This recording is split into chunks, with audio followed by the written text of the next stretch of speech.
তিনি আমার কাঁধে তার শীর্ণ হাতটি রেখে বললেন, ভয় পেও না বিভূতি, মনে রেখো বিশ্বাস আর সাহসের চেয়ে বড় কোনো রক্ষা কবচ এ ত্রিভুবনে নেই। এইবার তুমি এসো, রাত বাড়ছে। অমাবস্যার মধ্যপ্রহর শুরু হওয়ার আগেই তোমাকে কাজ শেষ করতে হবে।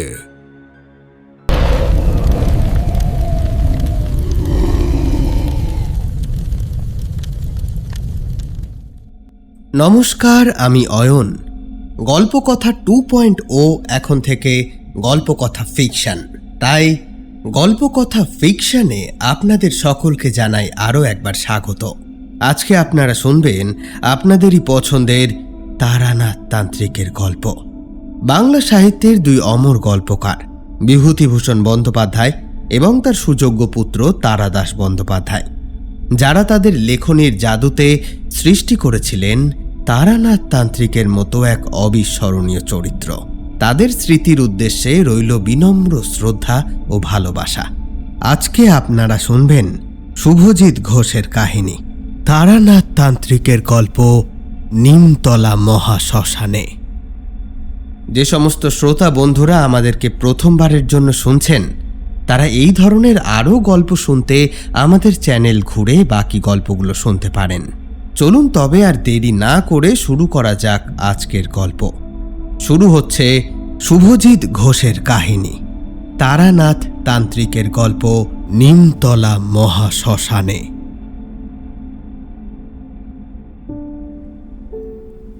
আষাঢ়ের আকাশটা সকাল থেকে যেন কালশিটে পড়ে আছে। গত 3 দিন ধরে বিরামহীন বৃষ্টি। উত্তর কলকাতার অলিগলি এখন আর রাস্তা নেই, ছোটখাটো খালে পরিণত হয়েছে সব। রিকশাটা যখন ঠাকুরমশায়ের গলির মোড়ে আমাকে নামিয়ে দিল, তখন বিকেল গড়িয়ে সন্ধে নামছে। কিন্তু আকাশের অবস্থা দেখে মনে হয় রাত বুঝি নেমে গিয়েছে অনেক আগেই। ছাতাটা সামলে সাবধানে পা ফেলছিলাম। চারপাশটা বড়ই নিঝুম। বৃষ্টির একটানা ঝমঝম শব্দ ছাড়া আর কোনো শব্দ নেই। মাঝে মাঝে ল্যাম্পপোস্টের হলুদ আলো জলের ওপরে পড়ে অদ্ভুত সব ছায়া তৈরি করছে। ঠাকুরমশায়ের বাড়িটার সামনে এসে দাঁড়ালাম। অন্যদিন এ বাড়িতে ঢুকলেই একটা অদ্ভুত প্রশান্তি আর ধুনোর গন্ধ নাকে আসে, কিন্তু আজ সদর দরজা ঠেলে ভেতরে ঢুকতেই বুকটা ছ্যাঁত করে উঠল। কেমন একটা ভ্যাপসা আঁশটে গন্ধ, যেন বহুদিন বন্ধ কোনো ঘরে মরা ইঁদুর পচে আছে। সিঁড়ি দিয়ে ওঠার সময় খেয়াল করলাম দেওয়ালে কালচে শ্যাওলা জমেছে। তুলসী মঞ্চটিতে তাকাতেই থমকে গেলাম। যে গাছ সবসময় সজীব সবুজ হয়ে থাকে, সেটি আজ একেবারে কাঠ। পাতাগুলো কুঁকড়ে বাদামি হয়ে ঝরে পড়েছে। ডালগুলো যেন যন্ত্রণায় মোচড় দিয়ে শুকিয়ে গিয়েছে। সেদিক থেকে দৃষ্টি ঘুরিয়ে ঠাকুরমশাইকে ডাক দিলাম। ঠাকুরমশাই, ঠাকুরমশাই আছেন? কোনো উত্তর নেই। আজ সব যেন বড় বেশি চুপচাপ। চারপাশটা বড্ড নিস্তব্ধ। এই সময় গলির আধারে একটা নেড়ি কুকুর করুণ সুরে কেঁদে উঠল।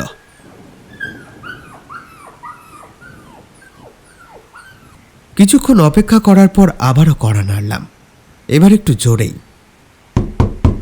এতক্ষণে ভেতর থেকে একটা ক্ষীণ অশক্ত কণ্ঠস্বর ভেসে এলো, খোলা আছে, ভেতরে এসো। ভেজানো দরজাটা আলতো করে ঠেলা দিতেই ক্যাঁচ ক্যাঁচ শব্দ করে সামান্য ফাঁক হয়। লণ্ঠনের ম্লান আলোয় যে মানুষটাকে আমি দেখলাম, তাকে দেখে আমার পায়ের তলার মাটি যেন সরে গেল। এ কাকে দেখছি? কোথায় সেই রিজু দীর্ঘ দেহ, কোথায় সেই তাম্রবর্ণ গায়ের রং? এক সময় যেখান থেকে একটা তেজ ঠিকরে বেরুতে দেখেছি, সে সব যেন ইতিহাসে পরিণত করে বর্তমানে আমার সামনে যিনি আছেন, তিনি এক জরাগ্রস্ত বৃদ্ধ। শরীরটা ভেঙে চুরমার, কাঁধ দুটো সামনের দিকে ঝুঁকে পড়েছে। চোখের নিচে কালি এবং বহু রাতের বিনিদ্র আতঙ্ক সেখানে বাসা বেঁধে। গায়ের চামড়া ফ্যাকাশে, রক্তহীন, আমাকে দেখে তিনি হাসার চেষ্টা করলেন, কিন্তু সেই হাসি ঠোঁটের কোণেই মিলিয়ে গেল, যেন ওইটুকু হাসতেই তার শরীরের শেষ শক্তি ক্ষয় হয়ে যাচ্ছে। বসো বিভূতি, বসো। ঘরে ঢুকে আমি যথারীতি আমার পরিচিত কাঠের মোড়াটায় বসলাম। এতক্ষণে অস্বস্তির কারণটা ধরতে পারলাম। আজ এই ঘরের আবহাওয়াটা অন্যরকম। বাইরের বৃষ্টির ঠান্ডা ভাবটা এখানে নেই, বরং আছে একটা ভ্যাপসা গুমোট গরম। বাতাসে ভাসছে এক অদ্ভুত গন্ধ। না, আমার পরিচিত পুরনো বই বা ধূপের গন্ধ নয়, বরং অনেকটা শ্মশানের চিতাভস্য আর শুকনো হাড়গোড়ের এক উৎকট মিশ্রণ। আমি আর চুপ থাকতে পারলাম না। উদ্বিগ্ন গলায় বললাম, আপনার শরীর কি খুব খারাপ ঠাকুরমশাই? দেখে তো মোটে ভালো লাগছে না। ডাক্তার দেখিয়েছেন? তারানাথ তক্তপোষের ওপর ধীরে ধীরে উঠে বসলেন। একটা দীর্ঘশ্বাস ফেলে ধীর গলায় বললেন, ডাক্তার? বিভূতি, সব রোগের ঔষধি কি আর অ্যালোপ্যাথির শিশিতে আছে? শরীরের এই যে ক্ষয় দেখছ, এ ক্ষয় জড়া ব্যাধির নয়, এ হলো প্রাণের ক্ষয়। কেউ তিলে তিলে আমার জীবনী শক্তি শুষে নিচ্ছে। কথাটার বিন্দু বিসর্গ কিছুই বুঝলাম না, তবে আমি কিছু বলে ওঠার আগেই তিনি বালিশের পাশ থেকে লাল শালুতে জড়ানো একটা কিছু বার করলেন। তার হাতটা থরথর করে কাঁপছিল। এবার জিনিসটাকে উদ্দেশ্য করে বললেন, এই যে, এটা দেখো। শালুর ভাঁজ খুলতেই বেরিয়ে এলো পোড়া মাটির একটা চৌকো ফলক। সিঁদুর আর তেল কালিতে চর্চিত এক মহাকাল ভৈরবের মূর্তি। জিনিসটা দেখেই আমি চমকে উঠলাম। আরে, এ তো আমার চেনা। ঠাকুরমশাই, এটা সেই ভৈরব মূর্তিটা না, যেটা আপনার তক্তাপোষের মাথার কাছে ওই ওই পশ্চিমের দেওয়ালটায় ঝোলানো থাকতো? আমি তো বেশ কয়েক বছর ধরে ওটা ওখানেই দেখছি। কিন্তু একটু থেমে ভালো করে ফলকটাকে দেখলাম, আর তখনই বুঝলাম ফারাকটা। জিনিসটা আর আগের মতো নেই। ফলকটার ঠিক মাঝ বরাবর একটা যেন ফাটল ধরেছে। হ্যাঁ বিভূতি, ওটা ওখানেই থাকতো। কিন্তু জিনিসটার এই দশা হলো কি করে ঠাকুরমশাই? হাতের থেকে? না হে, এ নিছকই দুর্ঘটনা নয়, এ ইঙ্গিত আসন্ন মহাপ্রলয়ের। ঠাকুরমশাইয়ের এই কথাটিরও কোনো মানে বুঝলাম না। উল্টে আমার মনে হলো তার এইরূপ শরীর খারাপের মুহূর্তে তার চিকিৎসা ব্যতীত অন্য কিছু নিয়ে ভাবার সময় এখন নয়। আমার চোখের দিকে তাকিয়ে ঠাকুরমশাই যেন আমার মনের উদ্বেগটা বুঝতে পারলেন। বললেন, এটি আমার শারীরিক অধঃপতনের কারণ হে, অন্য কিছু নয়। আবারও আমার আশ্চর্য হওয়ার পালা। বলেন কি ঠাকুরমশাই, আপনার শরীর খারাপের সাথে এই মাটির ফলকের কি সম্পর্ক? তারানাথ এক দৃষ্টে সেই ফলকের পানে চেয়ে থেকে বললেন, এ কেবল ফলক নয় হে, এ আমার রক্ষা কবচ। বিস্ময়ে আমার মুখ বিস্ফারিত হয়ে গেল। রক্ষা কবচ? আপনার রক্ষা কবচ? মানুষ বিপদে পড়ে আপনার কাছে ছুটে আসে, আপনি তাদের মাদুলি দেন, কবচ দেন, বিপদ থেকে উদ্ধার করেন, কিন্তু আপনার নিজের জন্য রক্ষা কবচের প্রয়োজন ঠাকুরমশাই? আমার কথায় তারানাথ কিছুক্ষণ চুপ করে বসে রইলেন। তারপর চাইলেন জানলার দিকে। তখন বৃষ্টির তোর বেড়েছে। বাতাসের শোঁ শোঁ শব্দে মনে হচ্ছে কোনো অশরীরই যেন জানলার সারশিতে মাথা কুটছে। খানিক সেদিকেই চেয়ে থেকে মুখ ফিরিয়ে তিনি আমার চোখের পানে চাইলেন। তার সেই দৃষ্টিতে এমন এক গভীরতা ছিল যা দেখে আমি শিউরে উঠলাম। তোমরা তোমরা আমাকে যে এমন মহান কেউ কেটা ভাবো, কিসের ভিত্তিতে ভাবো কে জানে। হ্যাঁ, মানছি কিছু বিদ্যে ছিল আমার, যা তুচ্ছ পয়সা উপার্জনের লালসায় হারিয়েও ফেলেছি। সেসব ব্যতীত আমি যে কেবল ধূলিকণা।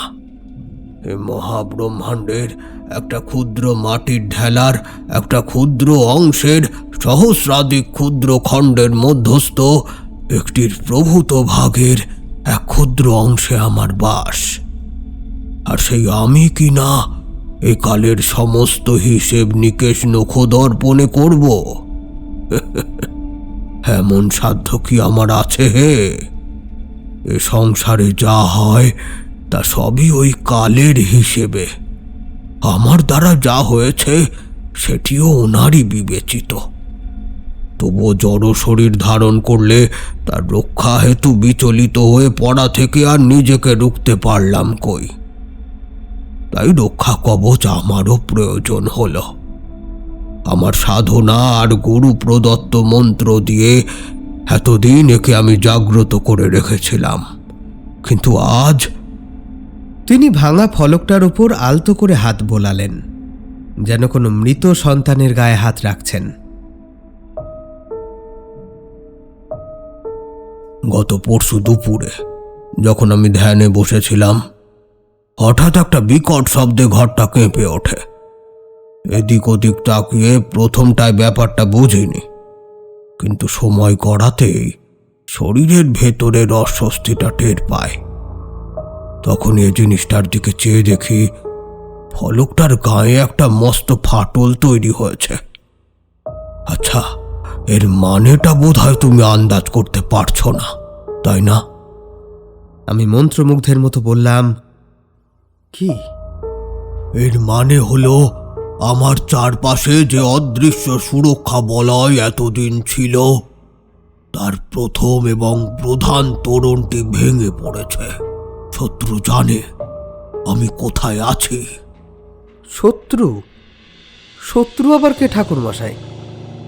আমার এই প্রশ্নের উত্তর না দিয়ে তিনি হঠাৎ মুখ তুলে জিজ্ঞাসা করলেন, আচ্ছা বিভূতি, তুমি তো দেশ বিদেশের খবর রাখো, রোজ সকালে খুঁটিয়ে খবরের কাগজ পড়ো, আমি শুনেছি।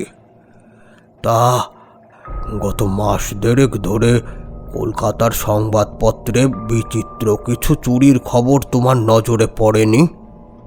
আবারও অবাক হলাম। হঠাৎ তন্ত্রমন্ত্র, অভিচার ক্রিয়া এসব নিয়ে আলোচনার মাঝে ঠাকুরমশাইয়ের এমন প্রশ্নের কারণ কি? তবুও বললাম, চুরি? ছিচকে চুরি চাটকার খবর তো রোজই থাকে কম বেশি। আপনি ঠিক কোন খবরের কথা বলছেন বলুন তো? ভালো করে মনে করে দেখো তো হে, কলকাতা আর তার আশেপাশের পুরনো পারিবারিক কবরস্থান, জরাজীর্ণ পোড়ো বাড়ি, এমনকি জাদুঘর থেকেও অদ্ভুত সব জিনিস উধাও হয়ে যাচ্ছে। সোনা দানা নয়, টাকা পয়সাও নয়, চোর নিয়ে যাচ্ছে মানুষের কঙ্কাল, পুরনো হাড়গোড়। তার কথাটা শোনা মাত্র ওই মস্তিষ্কের মধ্যে যেন বিদ্যুৎ খেলে গেল। আমি সোজা হয়ে বসে বললাম, হ্যাঁ হ্যাঁ হ্যাঁ, মনে পড়েছে। কাগজে তো প্রায় রোজই এসব নিয়ে লেখালেখি চলছে। সেদিনই পড়লাম ওই, হ্যাঁ, আর্মেনিয়ান চার্চের কবরখানা থেকে নাকি পুরনো হাড়গোড় চুরি হচ্ছে। তার আগে মেডিকেল কলেজ থেকেও কঙ্কাল চুরির নিয়ে একটা হুলস্থুল পড়েছিল। পুলিশ তো বলছে এর পেছনে নিশ্চয়ই কোনো আন্তর্জাতিক চোরা কারবারির দল আছে। মানে আর কি একটা র্যাকেট কাজ করছে ওরা বলতে চায়। হয়তো বিদেশের কোনো মেডিকেল কলেজে চড়া দামে কঙ্কাল সাপ্লাই দেয় তারা, অথবা হাড় গুঁড়ো করে কোনো ঔষধি বা সার কারখানায় পাঠায়। নগরপালরা তো হন্যে হয়ে খুঁজছে। নগরপালেরা যা ভাবার ভাবুক, তাদের বুদ্ধি তো আর সীমাবদ্ধ যুক্তির গণ্ডি ছিঁড়ে বেরুতে পারবে না। তারা তাই ভাবছে হয়তো এসব হাড়ের ব্যবসা হেতু হচ্ছে। কিন্তু বিভূতি, এ কোনো সাধারণ চোরের কাজ নয়, এ এক ভয়ঙ্কর অভিচারের আয়োজন চলছে। যে এই কাজ করছে সে হাড় বেচে টাকা চায় না, সে চায় তার মধ্যস্থ শক্তি। মানে হাড়ের আবার শক্তি কি ঠাকুরমশাই? তারানাথ এবার তক্তপোষের ওপর বাবু হয়ে বসলেন। তার চোখ দুটো লণ্ঠনের শিখার দিকে নিবদ্ধ। তন্ত্রশাস্ত্রে মুন্ড সাধনের কথা শুনেছ নিশ্চয়, কিন্তু তার চেয়েও ভয়ঙ্কর এক পথ আছে। বাম মার্গের নিষিদ্ধ পথ। সেখানে সাধকের হাড় হলো শক্তির আধার। তুমি কাগজে যা পড়েছ তা নিছক চুরি নয়। আমার ধারণা, ভালো করে খোঁজ নিলে জানতে পারবে যাদের হাড় নিখোঁজ হয়েছে তারা জীবদ্দশায় নিজ নিজ ধর্মীয় মার্গের সাধক ছিলেন। অর্থাৎ একটার পর একটা হাড় জুড়ে এক মহাজাগতিক নকশা তৈরি হচ্ছে বিভূতি। সে অশুভ শক্তি তিলে তিলে গেঁথে চলেছে এক অস্থিমালা। অস্থিমালা? হ্যাঁ, সে চায় 108 জন সাধকের খুলি বা হাড় দিয়ে তৈরি করা একটা মালা। এই মালায় যদি একবার প্রাণ প্রতিষ্ঠা করা যায় তবে সেই মালাধারী প্রেত লোকের অধিপতি হতে পারে। ইহজাগতিক কোনো অস্ত্র তাকে স্পর্শ করতে পারবে না। তখন সে হবে মৃত্যুঞ্জয়ী। আমি ঢোক গিললাম। গলার কাছে দলা পাকিয়ে থাকা ভয়টা কোনো রকমে সামলে নিয়ে বললাম, কিন্তু ঠাকুরমশাই, এর সাথে আপনার অসুস্থতা বা ওই রক্ষা কবচ ফেটে যাওয়ার কি সম্পর্ক? সম্পর্ক আছে বিভূতি, গভীর সম্পর্ক আছে। প্রতিটা চুরি যাওয়া হাড় আসলে তার মালার এক একটা ধাপ, এক একটা পুঁতি। আর আমার ধারণা সে 107টি খুলি বা হাড় ইতিমধ্যেই জোগাড় করে ফেলেছে। মালা প্রায় সম্পূর্ণ।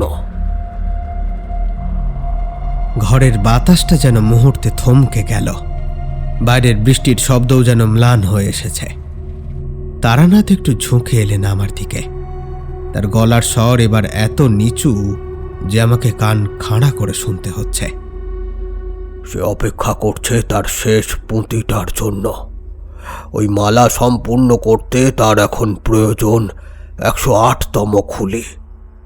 কিন্তু এবার মৃত নয়, জীবিত চায় সে। বুকের ভেতরটা ধক করে উঠল, হাত পা ঠান্ডা হয়ে এলো। আমি অস্ফুট স্বরে বললাম, তার মানে? তারানাথ একটা দীর্ঘশ্বাস ফেললেন।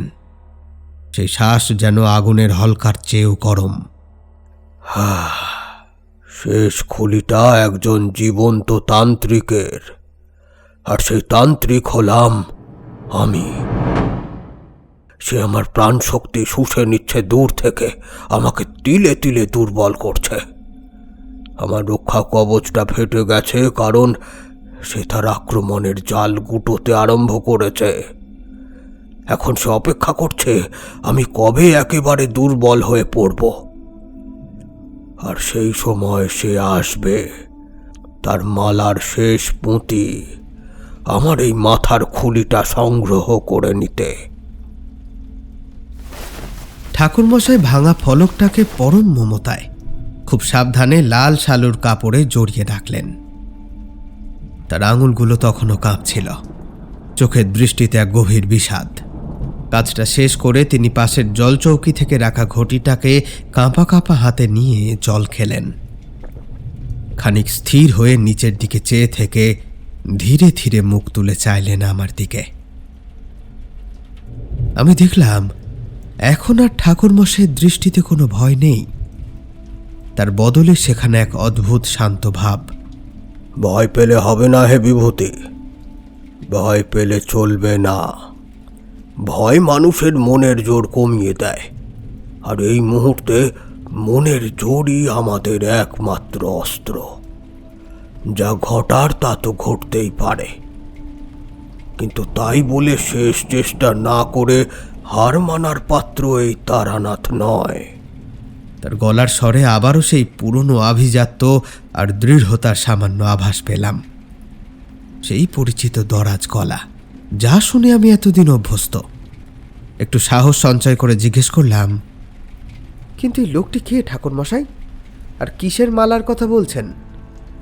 আপনার কথাগুলো বড্ড বেশি হেয়ালি ঠেকছে, খুলে বলুন না। তিনি একটা দীর্ঘশ্বাস ফেললেন।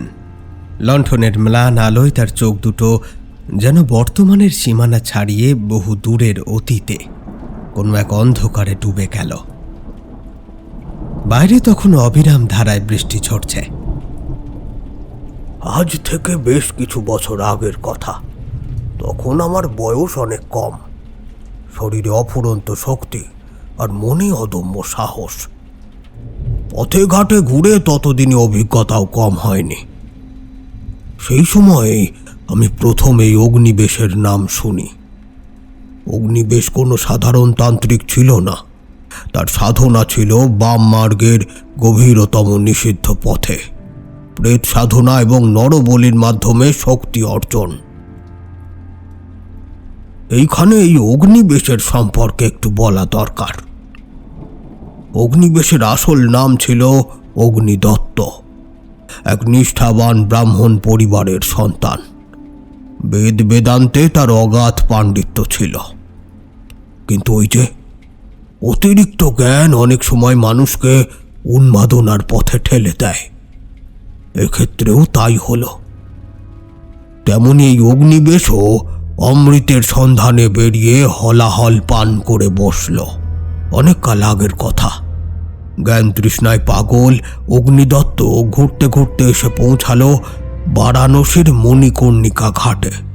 শ্মশানের চিতাভস্ম আর মৃত্যুকে এত কাছ থেকে দেখে তার মনে প্রশ্ন জাগল, আচ্ছা, মৃত্যুই কি সব শেষের নাম, নাকি মৃত্যুকে জয় করারও কোনো গুপ্ত পথ আছে?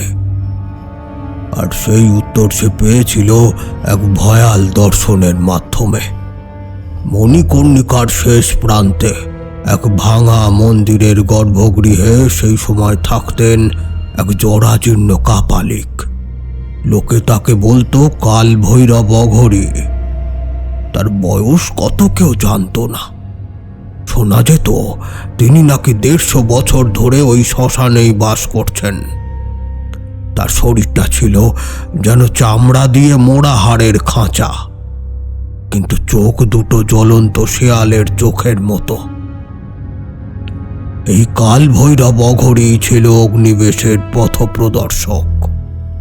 তিনি অগ্নিদত্তকে শুনিয়েছিলেন এক লুপ্তপ্রায় অভিশপ্ত পুঁথির কথা, রুদ্রজামল তন্ত্রের এক নিষিদ্ধ অধ্যায়, যা লোকচক্ষুর আড়ালে রাখা হয়েছে সহস্র বছর ধরে।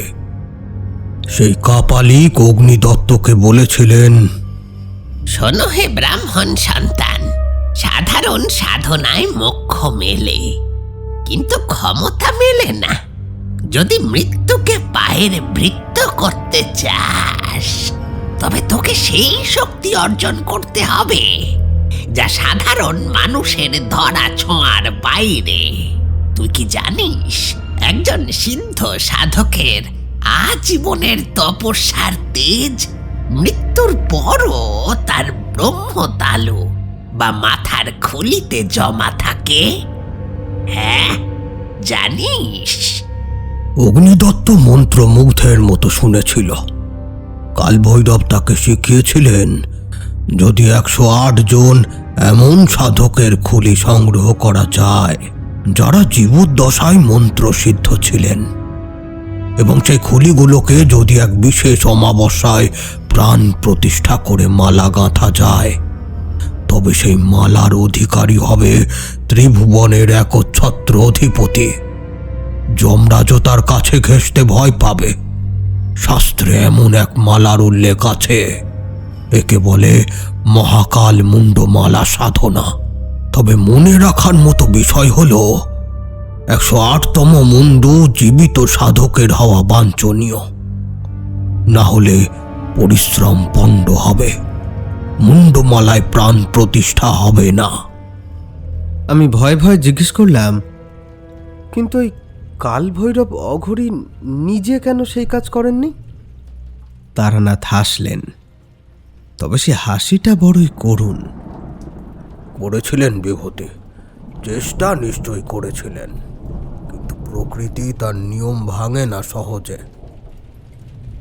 কাল ভৈরব 99টি খুলি সংগ্রহ করতে পেরেছিলেন।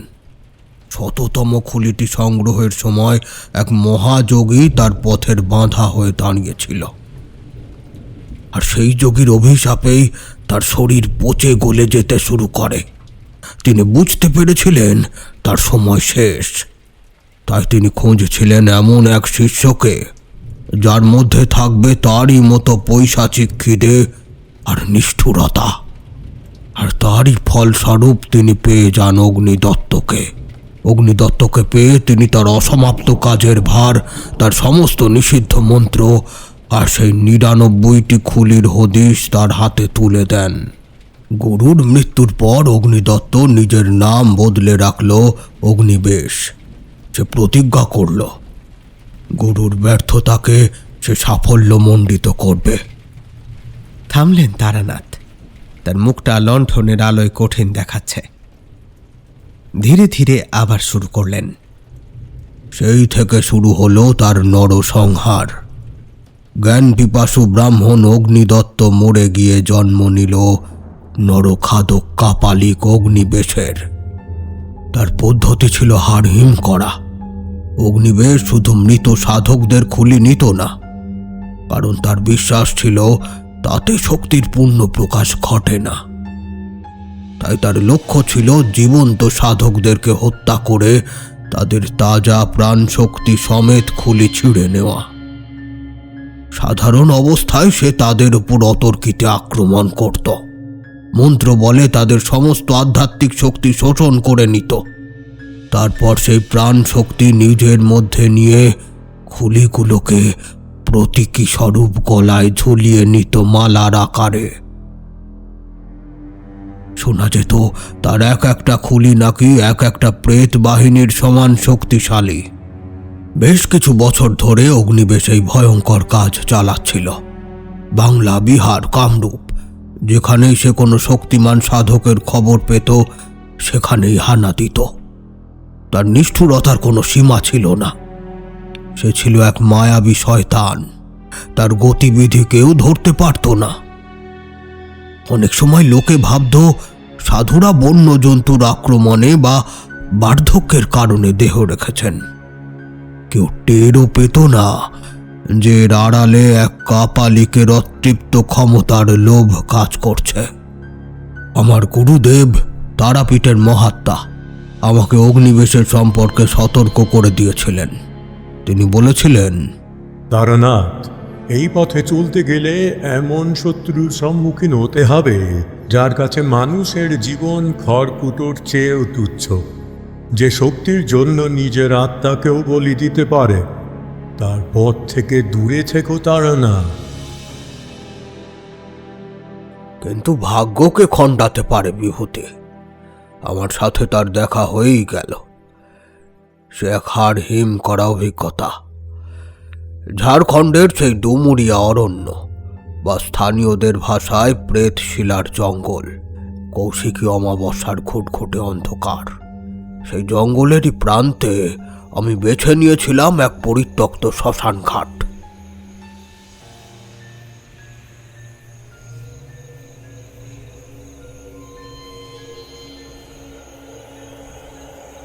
শ্যাওলা ধরা কয়েকটা পাথর আর আধ পোড়া কাঠের স্তূপ ছাড়া সেখানে আর কিছুই ছিল না। রাত গভীর। আমার সামনে জ্বলছে হোমকুণ্ড। চারিদিক একেবারে নিস্তব্ধ। শুধু ঝিঁঝি পোকার একঘেয়ে ডাক আর দূর থেকে ভেসে আসা শেয়ালের ডাক। এরই ভেতর সাধনা চলছে। যখন সাধনা একেবারে তুঙ্গে, হঠাৎ আমার মনোসংযোগ বিঘ্ন ঘটতে আরম্ভ করল। মনে হলো পৃথিবীটা যেন শ্বাস নেওয়া বন্ধ করে দিয়েছে। ঝিঝির ডাক থেমে গেল মুহূর্তে। বন্ধ হলো গাছের পাতা নড়া। একটা অসহ্য ভারী নিস্তব্ধতা চেপে বসল বুকের ওপর। আর ঠিক তখনই আমার হোমকুণ্ডের দাউ দাউ করে জ্বলতে থাকা আগুন কোনো বাতাস ছাড়াই তপ করে নিভে গেল। এক নিমেষে মনে হলো তাপমাত্রা যেন শূন্যের নিচে নেমে গিয়েছে। বাতাসে ভেসে এলো একটা পচা গলিত মাংসের কটু গন্ধ। হঠাৎ অনুভব করলাম আমি আর সেই স্থানে একা নই। কেউ একটা আছে। কিছুক্ষণের মধ্যেই আমার অনুমান সত্যতা পেল। অন্ধকার চিরে ভেসে এলো একটা খটাখট শব্দ, হাড়ে হাড়ে ঠোকাঠুকির শব্দ। শব্দটা এগিয়ে আসছে জঙ্গলের ভেতর থেকে। আমি বজ্রাসন ছেড়ে উঠে দাঁড়ালাম, আর তখনই চোখে পড়ল সেই আগুনের ভাটার মতো চোখ দুটো। অন্ধকারের বুক চিরে আমার দিকে চেয়ে আছে। ধীরে ধীরে বেরিয়ে এলো গোটা মূর্তিটা। সেই ছিল অগ্নিবেশ। আর এইখানেই আমি প্রথম অগ্নিবেশকে চাক্ষুষ করেছিলাম। সে মানুষ নয় বিভূতি, যেন নরক থেকে উঠে আসা এক দৈত্য। উচ্চতা প্রায় 7 ফুট, গায়ের রং আলকাতরার মতো কালো, তার উপর মাথায় চিতার ছাই, জমাট রক্তের দাগ। জটা পাকানো চুলগুলো সাপের মতো তার পিঠ বেয়ে কোমর ছাড়িয়েছে। কিন্তু সবচেয়ে ভয়ঙ্কর ছিল তার সেই গলার মালা। 107টা মানুষের খুলি কিভাবে যে তার গলায় ঝুলছিল সে আমি ভাষা দিয়ে ব্যাখ্যা করতে পারবো না। তার নড়ার সাথে সাথে সেই মালাও অদ্ভুতভাবে দুলছিল, আর সেই খুলিগুলোর উপর এক অদ্ভুত রাসায়নিক কিছু মাখানো ছিল, যার ফলে অন্ধকারেও সেখান থেকে নীলচে আলো ঠিকরে বেরোচ্ছিল। মনে হচ্ছিল খুলিগুলো যেন জীবন্ত। তাদের কোটরের ভেতর থেকে 107টি প্রেতাত্মা যেন আমার দিকে চেয়ে দাঁত বার করে হাসছে। এসে গেছো তারানাথ, আমি জানতাম তুমি আসবে। তোমার আগমনের আভাস পেয়েই আমি এ চত্বরে এসেছি। তোমাকে যে আমার খুব দরকার তারানাথ। এই দেখো। এই বলে সে গলায় ঝুলতে থাকা নরমুণ্ডগুলো দেখিয়ে বলল, 107 জন জ্ঞানী আত্মা আমার গলায়। শুধু 108তম আসনটি খালি, আর ওটা তোমার জন্য সংরক্ষিত হয়েছে। এবার সে আমার দিকে হাত বাড়াতেই আমি প্রস্তুতি নিলাম। ঝুলি থেকে এক মুঠো মন্ত্রপুত সরষে আর ভস্য নিয়ে ছুঁড়ে মারলাম। উচ্চস্বরে পাঠ করলাম বগলামুখী স্তম্ভন মন্ত্র। ভেবেছিলাম এতেই তার গতি রুদ্ধ হবে, কিন্তু হায়, সে ভস্য তার গায়ে লাগা মাত্রই ধোঁয়া হয়ে কোথায় যেন মিলিয়ে গেল। তার অট্ট হাসি আরো প্রবল হলো। জঙ্গলের মাটি কেঁপে উঠল। সে এবার মাটির উপরে সজোরে পদাঘাত করল। অমনি মাটি ফুঁড়ে বেরিয়ে এলো শত শত হাড়গিলে হাত। তারা আমার পা জড়িয়ে ধরার চেষ্টা করতেই আমি লাফিয়ে সরে গেলাম। কিন্তু পরক্ষণেই বুঝলাম আমার পালানোর পথ বন্ধ। এদিকে অগ্নিবেশ তার রূপ বদলাতে শুরু করেছে। চোখের নিমেষে তার শরীরটা আরো লম্বা হয়ে গেল। হাতগুলো লতার মতো দীর্ঘ হয়ে আমার গলার দিকে এগিয়ে এলো। আমি তৎক্ষণাৎ আমার ত্রিশূল দিয়ে তার হাতে আঘাত করলাম, কিন্তু মনে হলো আমি যেন বাতাসে আঘাত করছি। আসলে তার শরীর তখন মায়ার ধোঁয়ায় তৈরি। এরপর কিছু বুঝে ওঠার আগেই হঠাৎ একটা হিমশীতল হাত আমার গলাটা শক্ত করে চেপে ধরল। আমি অনুভব করলাম আমার বুকের ভেতরের হৃৎপিণ্ডটাও কেউ যেন চেপে ধরেছে। দম বন্ধ হয়ে আসছে। চোখের সামনের দৃষ্টি ঝাপসা হয়ে যাচ্ছে ক্রমশ। বুঝলাম আমার এত বছরের সাধনা, আমার মন্ত্র বল সবই এই পিশাচের কাছে তুচ্ছ। এ সময় অগ্নিবেশের সেই ছায়া শরীর আমার কানের কাছে মুখ এনে হিস হিস করে বলল, তোর তুচ্ছ বিদ্যা যা দিয়ে তুই মানুষকে সাময়িক শান্তি দিস, সেসব আমার সামনে ঝড়ের মুখে খড়কুটোর মাফিক। তবে তোর শক্তি আমার মুন্ডমালায় সমাহিত হলে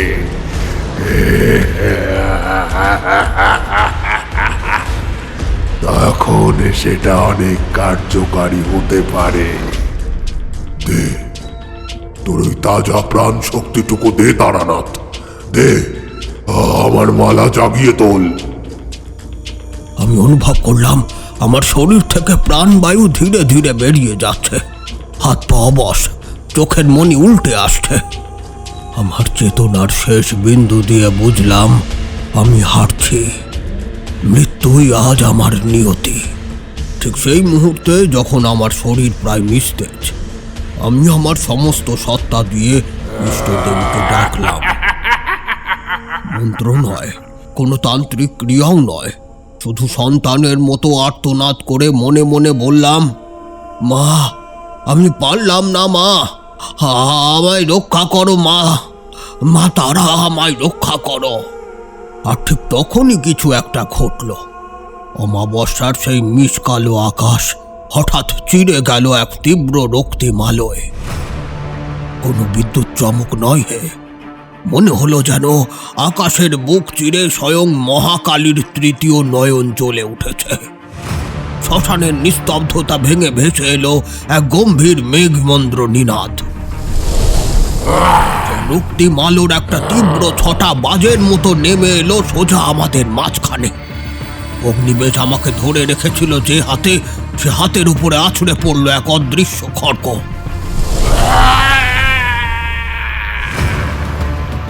এক গগন বিদারী চিৎকার করে অগ্নিবেশ ছিটকে গেল প্রায় 10 হাত দূরে।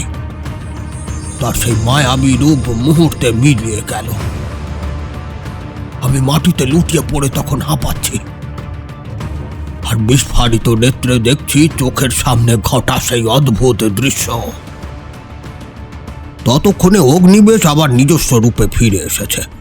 এখন তার আর সেই ধোঁয়ার শরীর নেই, মানুষের মতো শরীর, আর তার গলায় ধারণ করা সেই 107টি খুলি যেন এক অদৃশ্য আগুনের তাপে ছটফট করছে।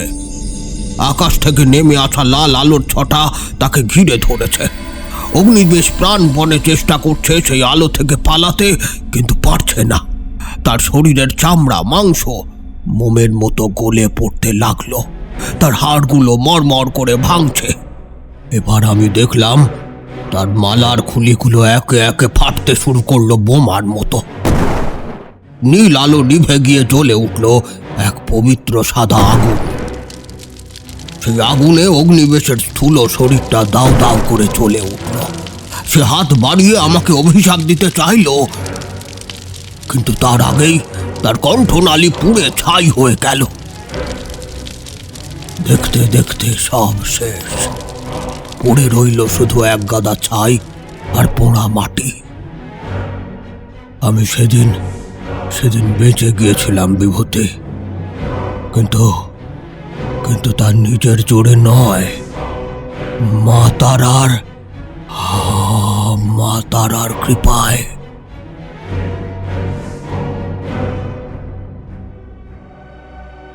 স্মৃতিচারণ শেষ করে ঠাকুরমশাই থামলেন। তার 2 চোখ দিয়ে তখনও আবেগের ধারা নামছে, কিন্তু কপালে জমেছে বিন্দু বিন্দু ঘাম। ঘরের বাতাস থমকে আছে যেন। বাইরের বৃষ্টির শব্দও ঘরের এই নিস্তব্ধতাকে ভেদ করতে ভয় পাচ্ছে। ঠাকুরমশাই খুব নিচু অথচ ভারী গলায় বললেন, কিন্তু আমি ভুল ছিলাম বিভূতি, বড্ড ভুল ছিলাম। দৈব কৃপায় সেদিন আমি প্রাণে বাঁচলেও শয়তান পুরোপুরি বিনাশ হয়নি। আমি আতকে উঠলাম। কি বলছেন ঠাকুরমশাই? সে মরেনি? আগুন শুধু তার রক্ত মাংসের স্থূল শরীরটাকে ছাই করতে পেরেছিল, কিন্তু তার সেই অতৃপ্ত জিঘাংসা, তার সেই পৈশাচিক সাধনার তেজ, সে তো আর নশ্বর দেহের খাঁচায় বন্দি নয় হে। ওই যে 107টা খুলি ফেটে গিয়েছিল, তাদের মধ্যেই তার প্রাণ ভোমরা লুকিয়েছিল।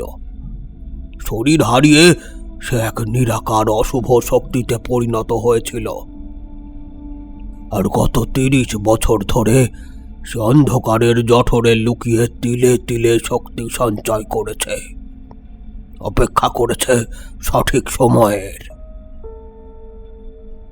সংবাদপত্রে যে হাড়কোড় চুরির কথা তুমি পড়েছ, ওগুলো কোনো সাধারণ চোরের কাজ নয়। ওটা সেই শরীরহীন ছায়া পুরুষের কাজ। সে পুনরায় নতুন মালা গাঁথার হেতু খুলিগুলোকে আবার একজোট করছে, আর একে একে তা জোগাড় করে তার অভিশপ্ত মালা প্রায় সম্পূর্ণ করেই ফেলেছে। কারণ সে জানে ওই মালা ছাড়া তার মুক্তি নেই, ওই মালা ছাড়া সে তার হৃত ক্ষমতা ফিরে পাবে না। এই বলে ঠাকুরমশাই একভাবে চেয়ে রইলেন ঘরে জ্বলতে থাকা লণ্ঠনটার দিকে। দেখছো ঘরের আলোটা কেমন দপদপ করছে, অর্থাৎ তার মালা এখন প্রস্তুত। 107টি আসন পূর্ণ, শুধু 108তম খুলিটা বাকি, যেটা সে 30 বছর আগে চেয়েছিল কিন্তু করতে পারেনি। সেই কাজ আবারও করতে চায় সে। আবারও সেই খুলিটা নেওয়ার জন্য সে ফিরে এসেছে আমার দোরগোড়ায়। এবার আমার দিকে ফিরে তিনি বললেন, তবে এবার সে আমাকে সরাসরি আক্রমণ করবে না। সে ধূর্ত হয়েছে। সে জানে আমার রক্ষা কবচ আর ইষ্ট দেবীর কৃপা ভেদ করে সামনে থেকে আঘাত করা তার সাধ্যের বাইরে। তাই সে বেছে নিয়েছে এক ঘৃণ্য পথ। সে দূর থেকে অদৃশ্য মায়াজাল বিস্তার করে আমার প্রাণবায়ু শুষে নিয়ে আমাকে ভেতর থেকে ফোকলা করে দিচ্ছে। আজ দুপুরে যে রক্ষা কবচটা ফেটে গেল, ওটা ছিল তার সেই নিরন্তর শোষণেরই ফল। আমার চারপাশের সুরক্ষা মোহ আর চাপ নিতে পারছে না, একে একে ভেঙে পড়ছে। সে শিকারী বিড়ালের মতো অপেক্ষা করছে বিভূতি। কবে আমি এতটাই অবসন্ন হয়ে পড়ব, কবে আমার আত্মিক প্রতিরোধ সম্পূর্ণ ভেঙে পড়বে, আর ঠিক তখনই সে আসবে তার শেষ খুলিটা সংগ্রহ করতে। তার খিদে কিন্তু শুধু আমার হাড়ের ওপরে নয়, আসল লক্ষ্য আমার আত্মা, আমার খুলির ভেতর সঞ্চিত সাধনার সমস্ত তেজ সে গ্রাস করতে চায়। কথা শেষ করে বৃদ্ধ চুপ করে গেলেন। ঘরের ভেতর লণ্ঠনের আলোটা আর একবার কেঁপে উঠল, যেন কোনো অদৃশ্য উপস্থিতি সেটাকে নেভানোর চেষ্টা করছে। আমার মনে হলো দেওয়ালের ছায়াগুলো যেন আরো দীর্ঘ, আরো বিকৃত আকার ধারণ করছে। আমি স্পষ্ট বুঝতে পারলাম এক অসম যুদ্ধ। এক পক্ষের আছে রক্ত মাংসের নশ্বর দেহ, আর অন্য পক্ষের আছে অনন্ত সময়ের আক্রোশ আর প্রেত শক্তি। যে শত্রুর শরীর নেই, ঠিকানা নেই, যে বাতাসের মতো অদৃশ্য, তাকে খুঁজে বের করে বধ করা আদেও কি কোনো মরণশীল মানুষের পক্ষে সম্ভব? হঠাৎ দেখলাম ঠাকুরমশাই নড়ে চড়ে উঠে দাঁড়ালেন। দুর্বল পায়ে বৃদ্ধ তান্ত্রিক তার ঘরের কোণে রাখা সিন্দুকটার দিকে এগিয়ে গেলেন। সিন্দুকটা বহু যুগের পুরনো, কালো আবলুস কাঠের ওপর পেতলের লতা পাতার কারুকাজ করা। তারানাথ যখন সেটার সামনে হাঁটু গেড়ে বসলেন, তাকে মনে হলো তিনি কোনো এক বিস্তৃত অতীতের সামনে নতজানু হলেন যেন। কাঁপা হাতে ডালাটা খুলতেই ভেতর থেকে ভুরভুর করে উঠে এলো একটা মিশ্র গন্ধ। প্রাচীন পুঁথি, শুকনো বেলপাতা, অগরু আর কর্পূরের এক অদ্ভুত মদিরা মেশানো ঘ্রাণ। সে গন্ধে যেন ঝিম ধরা নেশা আছে। তিনি সিন্ধুকের অন্ধকার গর্ভ থেকে বের করে আনলেন কয়েকটি জীর্ণ তালপাতার পুঁথি আর হলদে হয়ে যাওয়া তুলোটে কাগজের পাণ্ডুলিপি। পাতাগুলো এতই ভঙ্গুর যে মনে হয় জোরে শ্বাস নিলেও গুঁড়ো হয়ে বাতাসে মিলিয়ে যাবে। তিনি পুঁথিগুলো নিয়ে এসে লণ্ঠনের আলোর সামনে আসনপিঁড়ি হয়ে বসলেন। কাচের চিমনিটা একটু মুছে দিতেই আলোটা উজ্জ্বল হলো। আমি দেখলাম তার নিস্তব্ধ চোখ দুটো এখন জ্বলছে। তিনি খুব সাবধানে পরম মমতায় একটা পুঁথির পাতা উল্টাতে লাগলেন। ঘরের এই গুমোট ভাবটা আর সহ্য করতে পারলাম না। বললাম, কিন্তু আপনি সেই অদৃশ্য কাপালিককে খুঁজবেন কি করে ঠাকুরমশাই? যার কোনো শরীর নেই, কোনো ঠিকানা নেই, তাকে আপনি আঘাত করবেনই বা কী করে? কি দিয়ে করবেন? বাতাসের সাথে কি যুদ্ধ করা যায়? তিনি পুঁথি থেকে মুখ তুললেন না। তার দৃষ্টি তখনও সেই জীর্ণ অক্ষরগুলোর উপরে নিবদ্ধ। সেইভাবেই ধীর গম্ভীর স্বরে তিনি উত্তরটা দিলেন। বাতাসের সাথে যুদ্ধ করা যায় না বিভূতি, কিন্তু বাতাসের উৎসকে তো রুদ্ধ করা যায়। শরীর না থাকলেও প্রত্যেক অশরীরী শক্তির একটা কেন্দ্র থাকে, একটা পার্থিব আধার, যাকে আশ্রয় করে সেই মর্তধামে তার শক্তি প্রকাশ করে।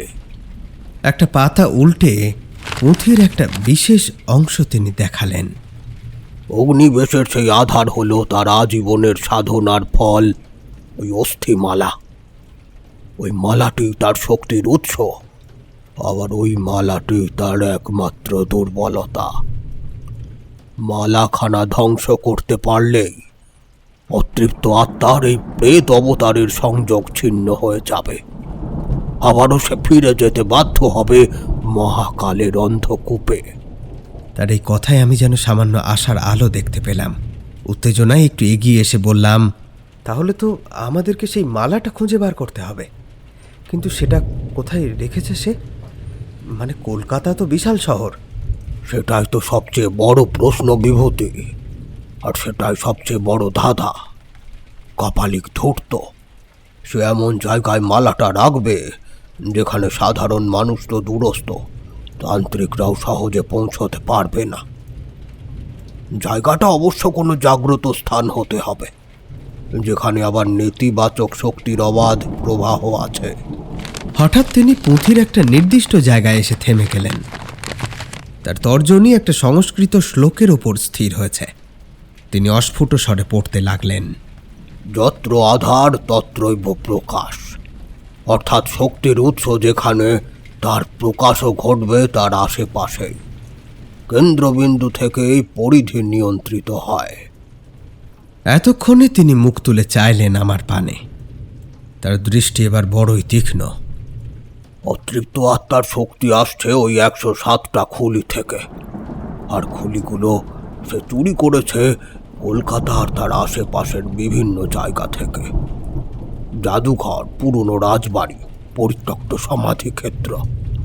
এই চুরির পিছনে কোনো এলোমেলো ছিঁচকে চোরের হাত নেই বিভূতি। এর পেছনে একটা নির্দিষ্ট জ্যামিতিক নকশা বা বিন্যাস থাকা সম্ভব।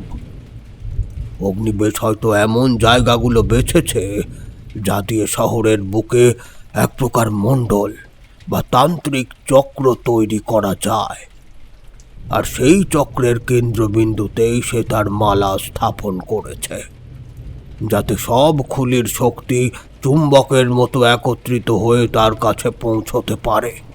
কথাটা শোনা মাত্র আমার মাথায় যেন বিদ্যুৎ ঝলসে উঠল। এ কি ভয়ঙ্কর পরিকল্পনা! গোটা কলকাতা শহরটাকে সে তার সাধনার যজ্ঞবেদী বানিয়ে ফেলেছে যে। ঠিক এই সময় একটা অদ্ভুত ঘটনা ঘটল, হাড় হিম করা ঘটনা। আমাদের সামনের জলচৌকিতে রাখা কাঁসার ঘটির জলটা এতক্ষণ স্থিরই ছিল। হঠাৎ কোনো আগুন ছাড়াই সেটা গর্জন করে ফুটতে শুরু করল। সেই শব্দে মনে হলো যেন কোনো ক্রুদ্ধ জন্তু ঘটির ভেতর থেকে বেরোনোর চেষ্টা করছে। আমার পলক ফেলার আগেই সেই স্বচ্ছ ফুটন্ত জল ঘন আলকাতরার মতো কুচকুচে কালো রং ধারণ করল, আর সঙ্গে সঙ্গে সারা ঘরে ছড়িয়ে পড়ল এক তীব্র পোড়া গন্ধ, যেন একদলা কাঁচা মাংসকে জ্বলন্ত আগুনে পোড়ানো হচ্ছে। বমি আসার উপক্রম হলো। আমি বিচলিত হলেও লক্ষ্য করলাম ঠাকুর মশাই নড়ছেন না।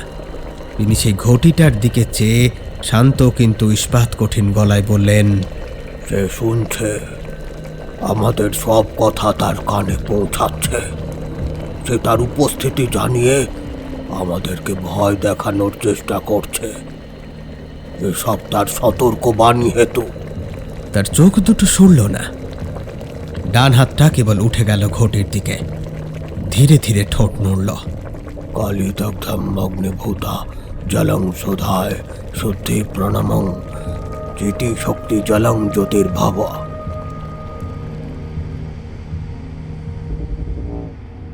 তার কণ্ঠে কি এক দৈব তেজ ছিল জানি না, তবে দেখলাম মন্ত্রোচ্চারণের সঙ্গে সঙ্গে জলটা আবার শান্ত হয়ে গেল। আলকাতরার মতো কালো রং মিলিয়ে গিয়ে আবারও আগের মতো স্বচ্ছ হয়ে উঠল। এমনই অবিশ্বাস্য সেসব দৃশ্য যে নিজে চোখে না দেখবে সে কিছুতেই বিশ্বাস করে উঠতে পারবে না। মনে হচ্ছে কোনো একটা অদৃশ্য হাত যেন জলের সমস্ত কালিমা শুষে নিয়েছে। তবে পোড়া গন্ধটা ঘর থেকে গেল না। আমার বুক ভয় ধকধক করছিল, হাত পা কাঁপছিল, কিন্তু ঠাকুর মশাইয়ের অবিচল মুখটা দেখে মনে সাহস পেলাম। আমার দিকে ফিরে তিনি বললেন, আমাদের হাতে সময় খুব কম বিভূতি, বড্ড কম। আমার শক্তি যত কমবে তার প্রভাব তত বাড়বে। তোমাকে একটা কাজ করতে হবে ভায়া। বলুন ঠাকুর মশাই, আপনি যা বলবেন আমি তাই করব।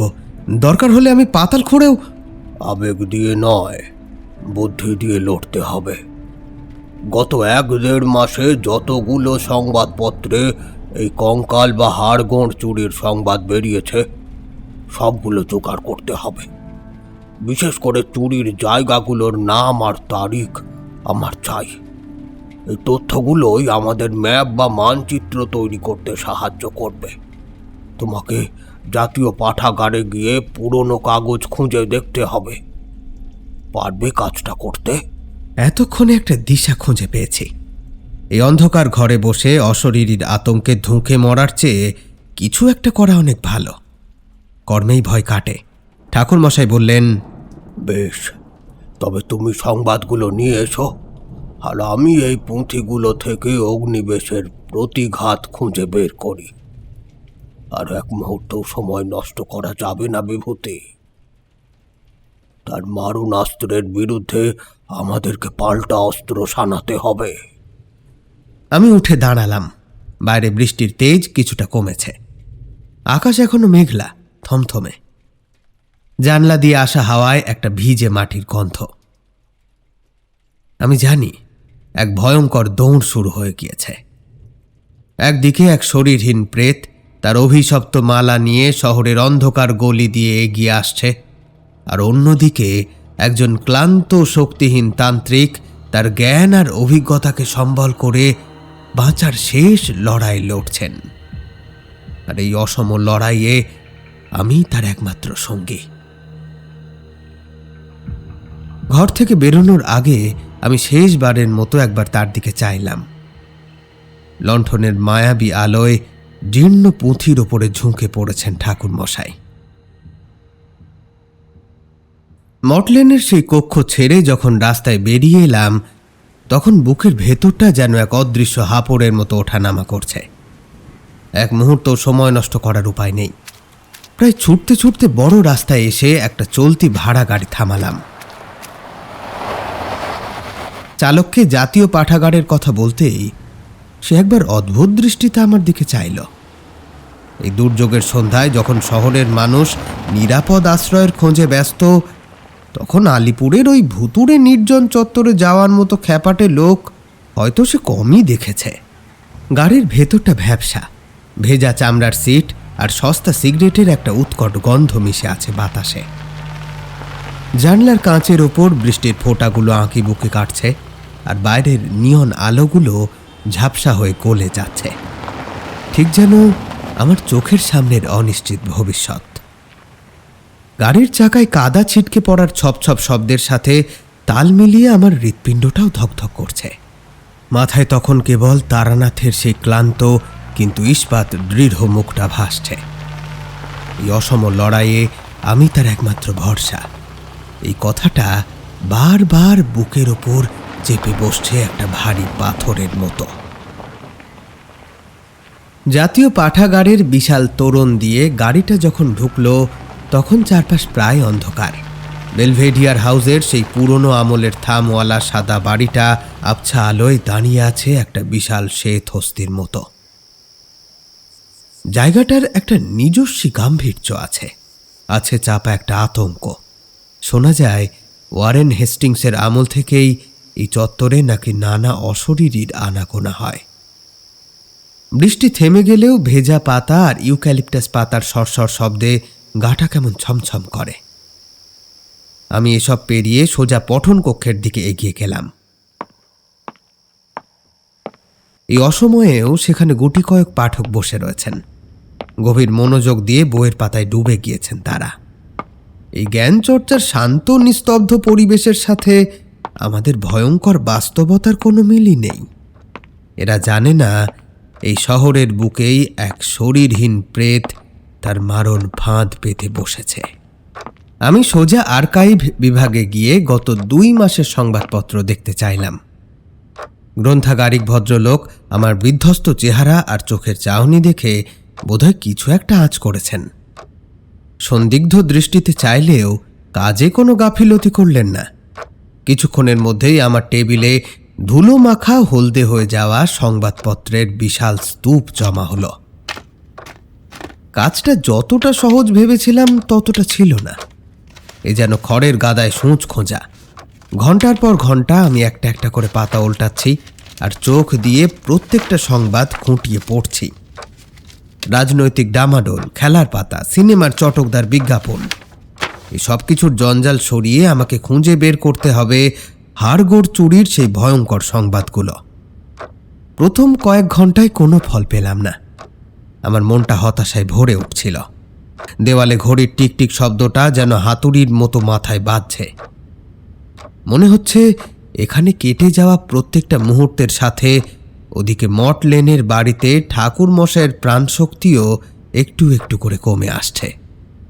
অবশেষে একটা বহুল প্রচারিত দৈনিকের ভেতরের পাতায় একরত্তি জায়গায় ছাপা একটা সংবাদে আমার চোখ আটকে গেল।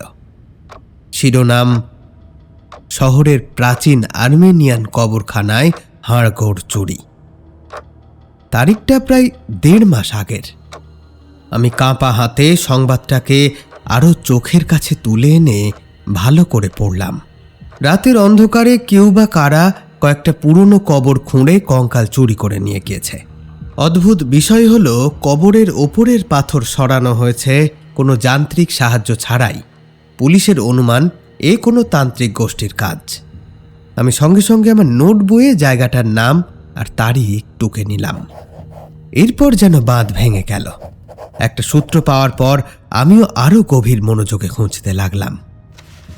শিকারী যেমন রক্তের গন্ধে উন্মাদ হয়ে ওঠে, আমিও তেমনই পাগলের মতো পাতা উল্টে চললাম। এর পরের 2 দিন ধরে চলল আমার সেই এক টানা অভিযান।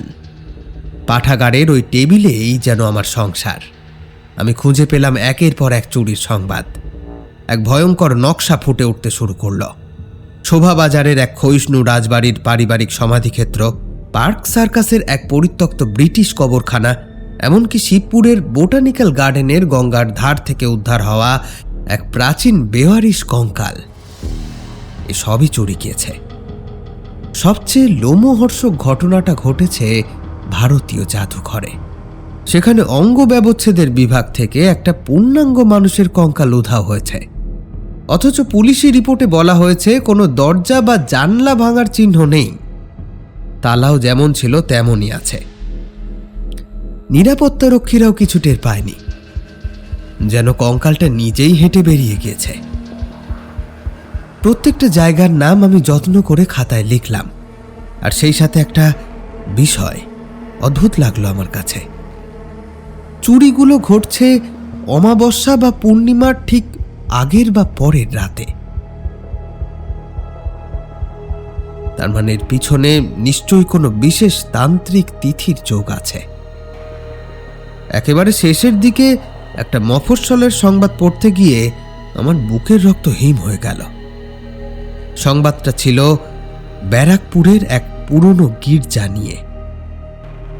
সেখানে মাটির নিচের ক্রিপ্ট বা ঘর থেকে কিছু সাধু সন্তের দেহাবশেষ চুরি হয়েছে। প্রতিবেদক একজন প্রত্যক্ষদর্শীর বর্ণনাও ছেপেছিলেন, যা কোনো সুস্থ মস্তিষ্কের মানুষ বিশ্বাস করবে না। গির্জার বৃদ্ধ দারোয়ান নাকি রাতে কবরস্থানের দিক থেকে একটা ছায়া মূর্তিকে ভেসে আসতে দেখেছিল। তার বর্ণনা মতে, আগে ছায়া খানের কোনো মুখ ছিল না, শরীরটা ছিল অস্বাভাবিক লম্বা আর শুকনো হাড়ের মতো। সে মাটির উপর দিয়ে হাঁটছিল না, ভেসি বেড়াচ্ছিল। আর তার চলার পথে মাটিতে কুণ্ডুলি পাকাই পাকাই উঠছিল হিমশীতল সাদা ধোঁয়া। ওই ধোঁয়ার গন্ধেই তো আমি অজ্ঞান হয়ে যাই।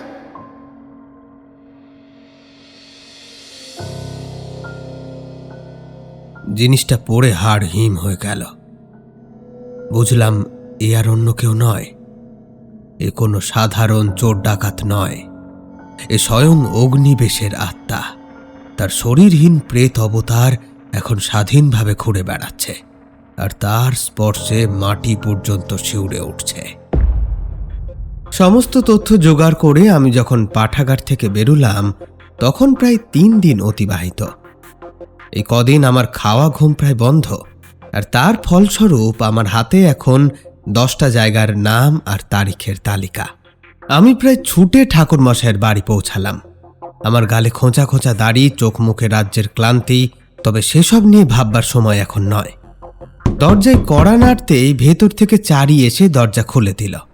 তার চোখ মুখ শুকনো, দেখেই বোঝা যাচ্ছে খুব চিন্তায় আছে মেয়েটা। আমাকে দেখে সে প্রায় কেঁদে ফেলল। আসুন কাকাবাবু, বাবার শরীরটা আরও খারাপ হয়েছে। গত 2 দিন ধরে প্রায় কিছুই খাননি, শুধু জল খেয়ে বেঁচে আছেন। মাঝে মাঝে বিড়বিড় করে কী সব যেন বলছেন। ভয়ে আমি কাছে যাইনি। আমি ঘরে ঢুকলাম। ঠাকুরমশাই একটা চৌকিতে শুয়ে আছেন। তার চেহারা দেখে আমার বুকটা ফেটে গেল। মাত্র 3 দিনে একজন মানুষ যে এভাবে শুকিয়ে যেতে পারে তা আমার কল্পনার বাইরে। তাকে দেখে মনে হচ্ছে তার শরীরের সমস্ত রক্ত কেউ যেন শুষে নিয়েছে। চামড়া হাড়ের সঙ্গে সেঁটে গিয়েছে। চোখ দুটো কোটরের মধ্যে ঢুকে গিয়ে মরা মাছের মতো ঘোলাটে হয়ে যাচ্ছে। বুকের পাঁজরগুলো পরিষ্কার গোনা যায়। শ্বাস প্রশ্বাস চলছে খুব ধীরে, যেন প্রদীপ নেভার আগের মুহূর্ত। আমাকে দেখে তিনি দুর্বলভাবে হাসার চেষ্টা করলেন। সে হাসি দেখে আমার চোখে জল চলে এলো। ভাঙা খসখসে গলায় তিনি বললেন, এসেছ বিভূতি, এসো, সব সংবাদ পেয়েছ? আমি তার শিয়রে বসে নিচু গলায় বললাম, হ্যাঁ ঠাকুরমশাই, 10টা জায়গার নাম পেয়েছি। তিনি ইশারায় আমাকে দেওয়াল আলমারির মাথায় রাখা একটা কিছু বার করে আনতে বললেন। সেই মতো ধুলো ঝেড়ে জিনিসটা নামিয়ে আনতে দেখলাম সেটা কলকাতার একটা মানচিত্র। মেঝেতে পাতলাম। এবার আমি আমার খাতা দেখে একটা একটা করে জায়গার নাম বলতে লাগলাম, আর ঠাকুরমশাই তার কাঁপা কাঁপা তর্জনী দিয়ে মানচিত্রের উপর জায়গাগুলো চিহ্নিত করতে লাগলেন। তার আঙুলগুলো রীতিমতো কাঁপছে, কিন্তু লক্ষ্য স্থির। প্রথমটা আর্মেনিয়ান কবরখানা, তারপর শোভাবাজার, পার্ক সার্কাস, শিবপুর, ভারতীয় জাদুঘর, আর শেষে ব্যারাকপুর। একে একে 10টা জায়গা লাল কালিতে চিহ্নিত করার পর আমরা দুইজনেই স্তব্ধ হয়ে মানচিত্রের দিকে চেয়ে রইলাম। আমাদের চোখের সামনে ফুটে উঠেছে এক অদ্ভুত নকশা। জায়গাগুলোর অবস্থান মিলে মিশে একটা নিখুঁত জ্যামিতিক আকার তৈরি করেছে। একটা অসম 10 বাহু বিশিষ্ট নক্ষত্র, যেন কলকাতার বুকের ওপর কেউ এক বিশাল মারণ ফাঁদ এঁকে রেখেছে। ঠাকুরমশাই মানচিত্রের ওপর ঝুঁকে পড়লেন। তার চোখে মুখে আতঙ্কের ছায়া। ফিসফিস করে বললেন, 10 দিক চক্র, এ এক ভয়ঙ্কর মণ্ডল হে বিভূতি। যে সে চক্র নয়, এর শক্তিকে প্রতিহত করা প্রায় অসম্ভব। এই 10টি জায়গা থেকে শক্তি আহরণ করে সে একটা নির্দিষ্ট বিন্দুর দিকে চালনা করছে। তার চোখ দুটো পাগলের মতো ঘুরছিল সেই 10টা বিন্দুর মাঝখানের ফাঁকা জায়গাটার দিকে। তিনি মানচিত্রের উপরে আরো ঝুঁকে পড়লেন। জীর্ণ মানচিত্রের ওপর তার ততোধিক জীর্ণ কাঁপা কাঁপা তর্জনীটা স্থির রেখে ঠাকুরমশাই যখন নামটা উচ্চারণ করলেন, তখন মনে হলো ঘরের ভেতরের সমস্ত বাতাস যেন এক লহমায় কোনো এক অদৃশ্য কৃষ্ণ গহ্বর শুষে নিল। নিমতলা মহাশ্মশান, কলকাতার বুকের ওপর দগদগে এক ক্ষতের মতো জেগে থাকা সেই আদিম ও অনন্ত শ্মশান ভূমি, যেখানে দিন রাত্রি চিতার আগুন নেভে না, যেখানে গঙ্গার হাওয়ায় মিশে থাকে পোড়া মাংসের গন্ধ আর স্বজন হারানো মানুষের বুক ফাটা কান্না।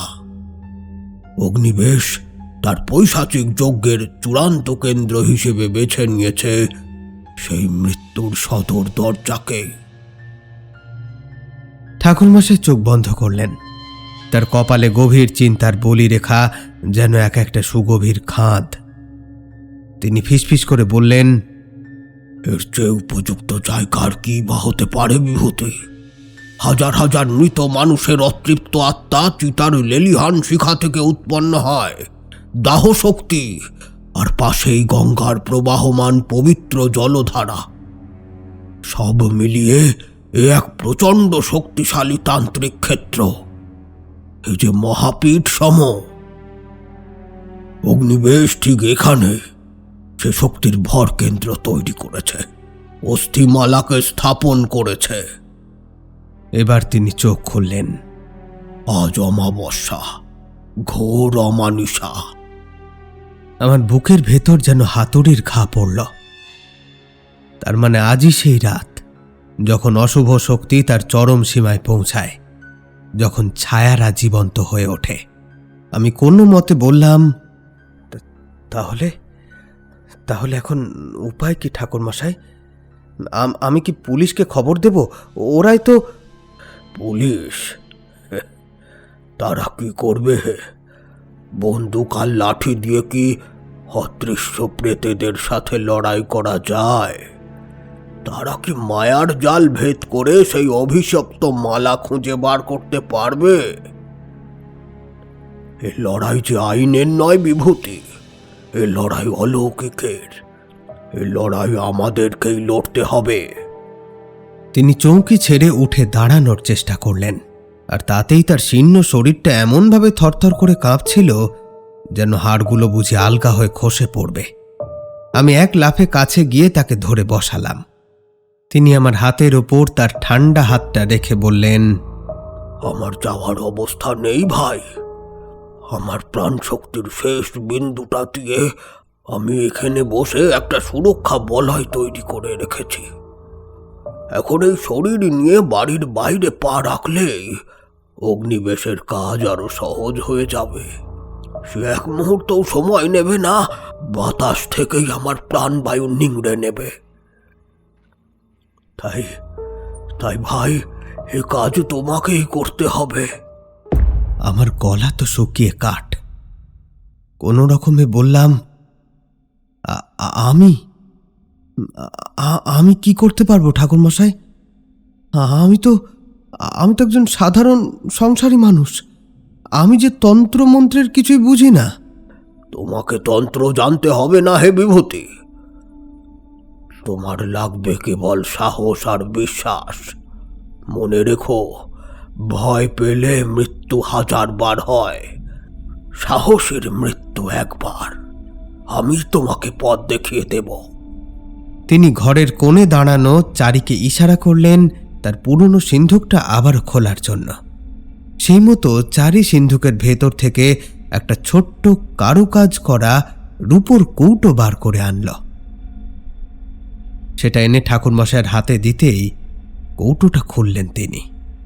সঙ্গে সঙ্গে ঘরটা ভরে গেল এক তীব্র দৈব সুগন্ধে, যেন বহুদিনের পুরনো চন্দন, কর্পূর আর কস্তুরীর গন্ধ একসাথে মিশেছে। কৌটোটার ভেতর লাল শালুতে মোড়া রয়েছে একটা ছোট্ট বস্তু। তিনি শালুর বাঁধন খুললেন। লণ্ঠনের আলোয় ঝিকিয়ে উঠল একটা মাদুলি। জিনিসটা পঞ্চধাতুর তৈরি, সোনা, রূপো, তামা, দস্তা আর সীসার সংমিশ্রণ। তার উপরে খোদাই করা রয়েছে এক অতি জটিল জ্যামিতিক নকশা, আর অচেনা লিপিতে লেখা কিছু বীজ মন্ত্র। মাদুলির ঠিক মাঝখানে বসানো রয়েছে একটা রক্তমুখী রুদ্রাক্ষ, যা দেখলে মনে হয় যেন এক ফোঁটা তাজা রক্ত জমাট বেঁধে আছে। ঠাকুরমশাই মাদুলিটা চোখের সামনে তুলে ধরে বললেন, এটা আমার গুরুদেবের দেওয়া মৃত্যুঞ্জয়ী কবচ। এর মধ্যে আমার আজীবনের সাধনার শক্তি আমি সঞ্চার করে দিয়েছি।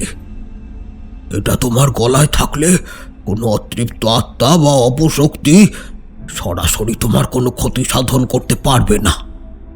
মনে করো এটা তোমার একটা বর্ম। কিন্তু সাবধান, এর শক্তিও সীমিত। সে তোমাকে ভয় দেখাবে, মায়ার জালে ফাঁসানোর চেষ্টা করবে। তুমি হয়তো প্রিয়জনের গলার স্বর শুনবে কিংবা বিভীষিকা দেখবে। তোমাকে পথ ভুলিয়ে মৃত্যু ফাঁদে ফেলার চেষ্টা করবে সে। মনে রেখো, যদি কোনো প্রলোভনে পা দাও বা ভয় পেয়ে পিছু হটো, তবে তবে এই কবচের শক্তি নষ্ট হবে সেই মুহূর্তেই।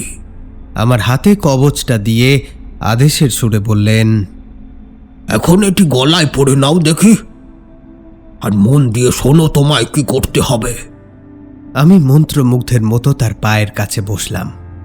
তিনি বলতে শুরু করলেন, নিমতলা শ্মশানের ঠিক মাঝখানে গঙ্গার পাড় ঘেঁষে একটা খুব পুরনো বট গাছ আছে। ওটা শ্মশানের সবচেয়ে প্রাচীন গাছ বলা হয়, শ্মশানেশ্বর বট। সাধারণ মানুষ ওটার ছায়াও মাড়ায় না।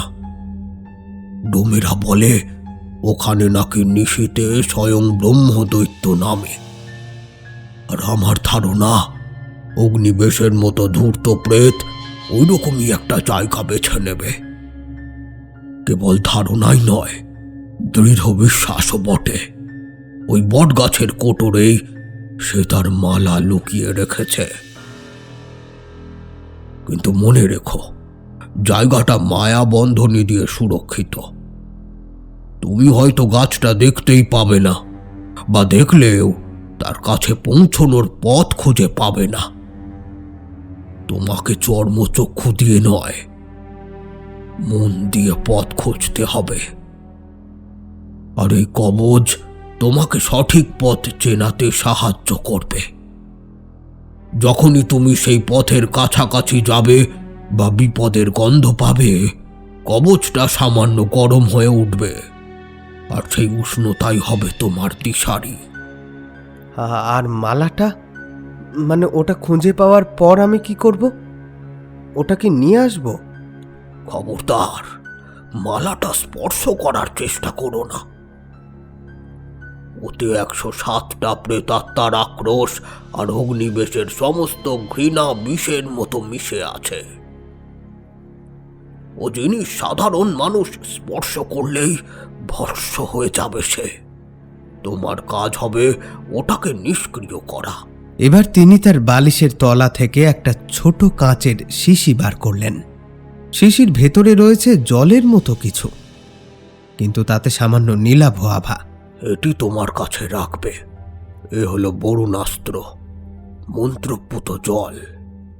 এটি প্রয়োগ করলে মালার ভেতরের অশুভ শক্তি কিছুক্ষণের জন্য স্তব্ধ হয়ে যাবে। যেমন ঘুম পাড়ানি কান শুনে ঘুমিয়ে পড়ে, ঠিক তেমন প্রেতগুলোও শান্ত হবে। আর ঠিক সেই সুযোগেই আমি এখান থেকে আমার শেষ আঘাত আনব। মনে রাখবে, জল ছেটানোর পর আর এক মুহূর্তও ওখানে দাঁড়াবে না, সোজা আমার এখানে চলে আসবে। বাকি কাজটা আমার। আমি বুঝতে পারলাম কি ভয়ানক কাজ আমাকে সঁপেছেন ঠাকুর মশাই। আমার সামান্য একটা ভুলের ওপর ওর জীবন মৃত্যু, এমনকি আমার নিজের প্রাণও নির্ভর করছে। তিনি আমার কাঁধে তার শীর্ণ হাতটি রেখে বললেন, ভয় পেও না বিভূতি। মনে রেখো, বিশ্বাস আর সাহসের চেয়ে বড় কোনো রক্ষা কবচ এ ত্রিভুবনে নেই। এইবার তুমি এসো, রাত বাড়ছে। অমাবস্যার মধ্যপ্রহর শুরু হওয়ার আগেই তোমাকে কাজ শেষ করতে হবে। আমি তার পা ছুঁয়ে প্রণাম করে উঠে দাঁড়ালাম। গলায় মৃত্যুঞ্জয় কবচটি ঝুলছে। সেটার স্পর্শে আমার শরীরটা সামান্য উষ্ণ লাগছে, কিন্তু মনটা ভয়ে বরফের মতো ঠান্ডা। দরজা খুলে এবার রাতের অন্ধকারে পা রাখলাম। বাইরের পৃথিবীটা যেন বদলে গিয়েছে। মটলেনের সেই পরিচিত স্যাঁতস্যাঁতে গলিটা আজ যেন আরো অন্ধকার, আরো দীর্ঘ আর ভয়ঙ্কর লাগছে। রাস্তার ধারের ল্যাম্পপোস্টগুলো মিটমিট করছে। আমার মনে হচ্ছিল প্রত্যেকটা বাড়ির ছাদ থেকে, প্রত্যেকটা বন্ধ জালনার আড়াল থেকে অদৃশ্য কোনো চোখ আমার ওপরে নজরদারি করছে। আমি জানি আমি একা নই। অগ্নিবেশের 1000টা প্রেত দৃষ্টি আমার ওপরে স্থির হয়ে আছে।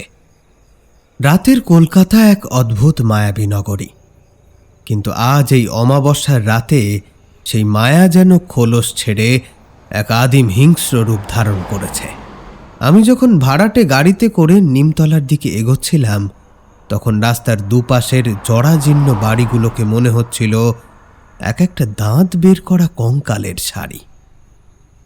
নিমতলা ঘাটের কাছাকাছি আসতেই বাতাসে একটা পরিচিত ভারী গন্ধ ভেসে এলো। পোড়া কাঠ, ঘি ধুনো আর মানুষের মাংস পোড়ার সেই তীব্র গা গোলানো গন্ধ। গাড়ির চালক কিছুটা দূরেই আমাকে গাড়ি থেকে নামিয়ে এমনভাবে আমার দিকে চাইল যেন আমি কোনো পাগল। যদিও তাকে দোষ দেওয়া চলে না। এমন একটা নিকষ কালো রাতে মৃতদেহ সৎকারের কার্য ছাড়া এই শ্মশানে কোনো স্বাভাবিক মানুষ কেনই বা আসবে? আমি ভাড়া মিটিয়ে গাড়ি থেকে নামলাম।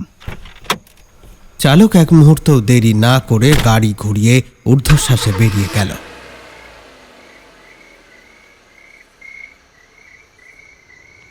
শ্মশানের ভেতর প্রবেশ করতেই যেন এক অন্য জগৎ শুরু হতে দেখলাম। চিতার আগুন দাউ দাউ করে জ্বলছে, তার লালচে আভা রাতের আকাশকে রক্তাক্ত করে তুলেছে। এদিক ওদিক থেকে ভেসে আসছে কান্নার রোল, মন্ত্রোচ্চারণের অস্পষ্ট গুঞ্জন আর খোল করতালের শব্দ। সব মিলিয়ে এক অপার্থিব পরিবেশ। ডোমেরা ব্যস্তভাবে হাতে বাঁশ আর কলসি নিয়ে এদিক ওদিক ঘোরাঘুরি করছে। তাদের হাবে ভাবে কোনো আবেগ নেই, এ তাদের নিত্যদিনের কাজ। মৃত্যু তাদের কাছে রোজগারের পেশা। এসব স্বাভাবিক সাধারণ বিষয়ের মধ্যেও আজ রাতের বাতাসে এমন কিছু একটা ছিল যা হয়তো সাধারণ মানুষ টের পাচ্ছে না, কিন্তু আমি অনুভব করতে পারছিলাম। একটা অস্বাভাবিক শীতলতা, একটা জমাট বাঁধা আতঙ্ক, যা আগুনের তাপকেও হার মানায়। আমি ঠাকুরমশাইয়ের নির্দেশ মতো সেই প্রাচীন বটগাছের খোঁজ করতে লাগলাম, কিন্তু শ্মশানের সেই গোলক ধাঁধায় কোন দিকে যাব কিছুই বুঝে উঠতে পারছিলাম না। চারিদিকে শুধু চিতা জ্বলছে, ধোঁয়ায় চোখ জ্বালা করতে লাগলো। আমি উদ্দেশ্যহীনভাবে হাঁটতে শুরু করলাম। মনে হচ্ছিল যেন একটা বৃত্তের মধ্যে ঘুরপাক খাচ্ছি। কোনো এক অদৃশ্য শক্তি আমাকে মূল গন্তব্য থেকে দূরে সরিয়ে রাখছে। এমন সময় হঠাৎ আমার গলার কবচটা সামান্য গরম হয়ে উঠল। চমকে উঠে দাঁড়িয়ে পড়লাম। ঠাকুরমশাই বলেছিলেন সঠিক পথের কাছাকাছি গেলেই কবচটা উষ্ণ হবে। আমি এবার সেদিকে এগোতে লাগলাম, যেদিকে গেলে কবচের উষ্ণতা বাড়ছে।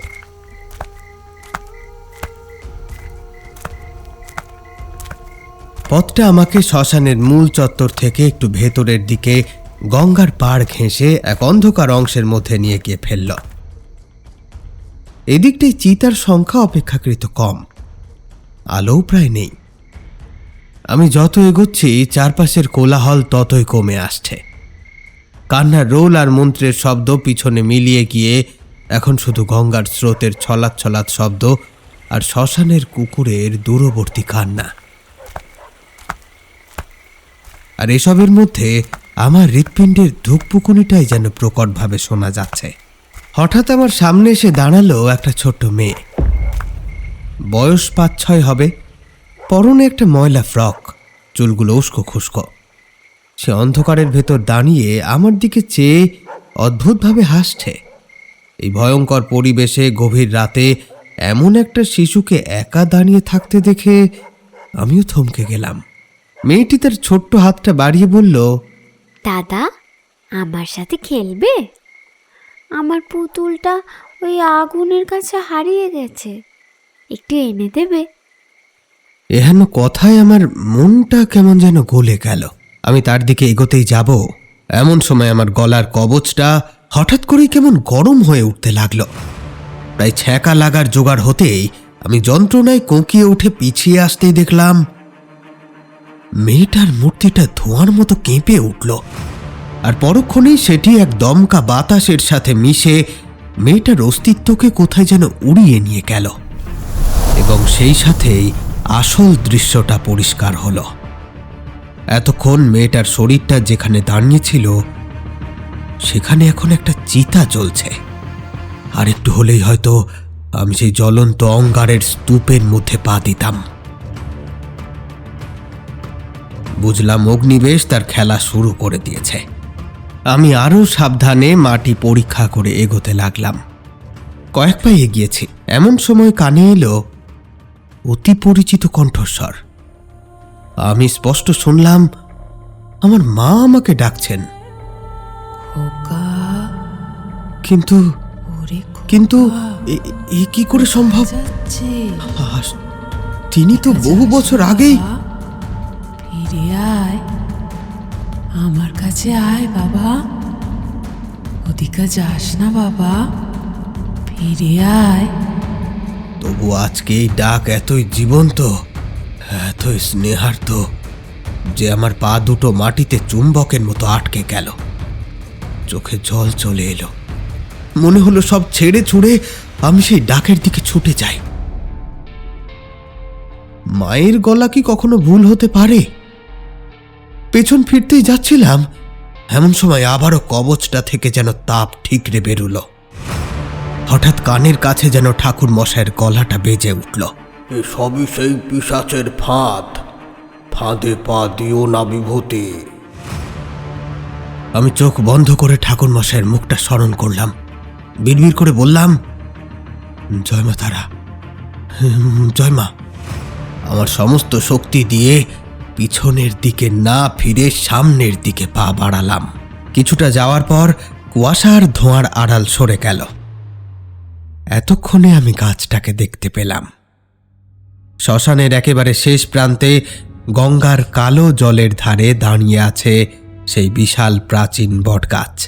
তার ঝুড়িগুলো সাপের মতো মাটি ছুঁয়ে আছে।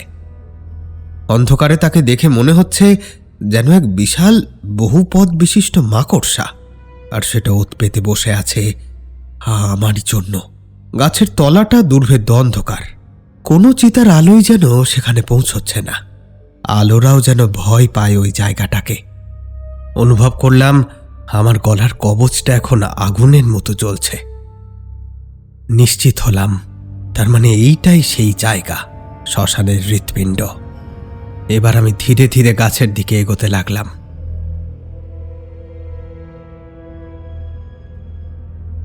হঠাৎ অনুভূত হলো আমার পা দুটো যেন বড় বেশি ভারী হয়ে উঠছে। বাতাসের চাপ এত বেশি মনে হচ্ছে যেন আমি জলের নিচে হাঁটছি। কোনো ক্রমে নিজের শরীরের সমস্ত শক্তি দিয়ে আমি যখন গাছের প্রায় 10 হাতের মধ্যে পৌঁছেছি, ঠিক তখনই চারপাশে বয়ে চলা বাতাসটা হঠাৎ করে কেমন যেন ফুরিয়ে গেল। নিঃশ্বাস নেওয়ার বাতাসটুকুও থাকলো না। আমি দেখলাম গাছের গুড়ির কাছের অন্ধকারটা যেন আরো ঘনীভূত হয়ে একটা আবছা আকার নিচ্ছে। আমার শরীরটা অক্সিজেনের অভাবে কাঁপতে আরম্ভ করলো। বুকটা হাঁপুড়ের মতো ওঠানামা করছে এতটুকু বাতাসের আশায়। কিন্তু প্রকৃতিতে তখন কোনো রকম হাওয়া বাতাস নেই যেটা নিয়ে আমি নিজেকে বাঁচিয়ে রাখবো। হঠাৎ দেখলাম একটা লম্বা শুকনো কঙ্কালসার ছায়ামূর্তি মাটি ফুঁড়ে উঠছে। তার কোনো মুখ নেই, শুধু দুটো জ্বলন্ত চোখ। এবার আরো অলৌকিক কাণ্ড ঘটল। সারা শ্মশান জুড়ে যতগুলো চিতা জ্বলছিল তার প্রত্যেকটা থেকে একটু একটু করে ছাই উড়ে এসে ওই ছায়ামূর্তির সাথে মিশে মূর্তিটাকে যেন ধীরে ধীরে আকার দিতে লাগলো। তার অবয়বটা অস্বাভাবিক লম্বা, হাড় গিলে, চোখ দুটো কোটরের ভেতরে ঢোকা এবং জ্বলন্ত অঙ্গারের মতো। সে দৃষ্টি আমার দিকেই নিবদ্ধ, আর আমি ততক্ষণে এতটুকু বাতাসের আশায় থরথর করে কেঁপে চলেছি। আমার সমস্ত স্নায়ু অবশ হয়ে গিয়েছে। মাথার ভেতর কেবল শুনতে পাচ্ছি একটা উচ্চ স্বরে পৈশাচিক হাসি। এইবার দেখলাম গাছের ঝুড়িগুলো একে একে জীবন্ত হয়ে উঠছে। অজগর সাপের মতো হিস হিস শব্দ করে সেগুলো আমার দিকে তেড়ে আসছে। মাটির উপর একটা শব্দ উঠল। আমি মরিয়া হয়ে পিছিয়ে আসার চেষ্টা করলাম, কিন্তু সেই মুহূর্তে একটা মোটা ঝুড়ি চাবুকের মতো এসে আমার পায়ে জড়িয়ে ধরল। এক এচকা টানে আমি হুমড়ি খেয়ে মাটিতে পড়ে গেলাম। আর সেই মুহূর্তেই আমার হাত থেকে শান্তি জলের শিশিটা ছিটকে গিয়ে পড়ল কয়েক হাত দূরের ঠিক গাছের গুঁড়ির বিপজ্জনক সীমানায়। সর্বনাশ! আমার অস্ত্র আমার থেকে দূরে। ততক্ষণে অগ্নিবেশের মূর্তিটা মাটির ওপর দিয়ে ভেসে ভেসে আমার দিকে এগিয়ে আসছে। তার চলার পথে মাটি শুকিয়ে ফাটল ধরছে, ঘাস পুড়ে ছাই হয়ে যাচ্ছে। আমি জানি ওটা আমার কাছে পৌঁছানোর আগেই আমাকে ওই শিশিটা পর্যন্ত পৌঁছতে হবে। প্রাণপণে কোনো রকমে কুনুইয়ের ওপরে ভর দিয়ে হামাগুড়ি দিতে শুরু করলাম। এই সময় একটা ঝুড়ি সপাং শব্দে আমার পিঠে এসে আছড়ে পড়ল। মনে হলো কেউ যেন জ্বলন্ত লোহা দিয়ে আমার চামড়াটা পুড়িয়ে দিতে চাইছে। আমি যন্ত্রণায় কোকিয়ে উঠলাম, কিন্তু থামলাম না। আমার চোখ শুধু তখন ওই শিশিটার দিকে। আমি যখন অনেক কষ্টে কোনো রকমে শিশিটার নাগাল প্রায় পেয়ে গিয়েছি, ঠিক তখনই গাছের কুঁড়ির ভেতর থেকে সেই নীল আভা ঠিকরানো কোটর থেকে বেরিয়ে এলো একটা হাড় সর্বস্ব হাত। হাতটা অস্থিমালার অংশ, তাতে কোনো মাংস নেই, কিন্তু সেটা জীবন্ত। শুকনো হাড়ের আঙুলগুলো বেরিয়ে এসে শিশিটাকে তুলে নেওয়ার চেষ্টা করলো। আর সময় নষ্ট করা যায় না। আমি দেহের সমস্ত শক্তি একত্রিত করে মরণ ঝাঁপ দিলাম। কঙ্কালের আঙুলগুলো আমার হাতের উপরে গভীর আঁচড় কেটে দিল। সেই মুহূর্তে মনে হলো আমার চামড়া চিড়ে কোনো ধারালো অস্ত্র বসে যাচ্ছে। রক্ত বেরিয়ে এলো ফিনকি দিয়ে। আমি সেসব যন্ত্রণা অগ্রাহ্য করে শিশিটাকে খামচে ধরে বুকের ভিতরে নিয়ে গড়িয়ে পিছিয়ে এলাম। অগ্নিবেশের ছায়ামূর্তিটা এখন আমার থেকে মাত্র 2 হাত দূরে। তার শূন্য মুখের ভেতর থেকে বেরিয়ে আসছে হাজারটা আত্মার সম্মিলিত আর্তনাদ।